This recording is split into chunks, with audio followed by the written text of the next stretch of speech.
An was viele nicht denken oder berücksichtigen beim Einbau von diesen Android-Radios im A6 oder im Q7, es gibt keine Start-Stopp-Taste mehr.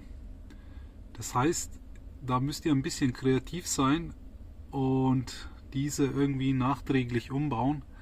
Ich habe das gemacht bei mir im Handschuhfach und wie man sieht, die Start-Stopp-Taste ist jetzt hier.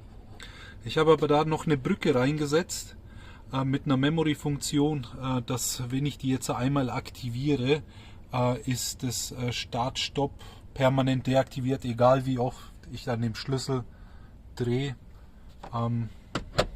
Somit habe ich das nervige Start-Stopp nicht mehr beim Fahren.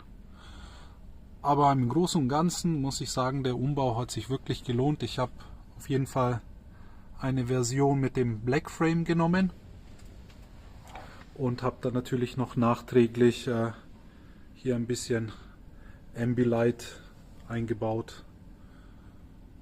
Sieht ziemlich schick aus.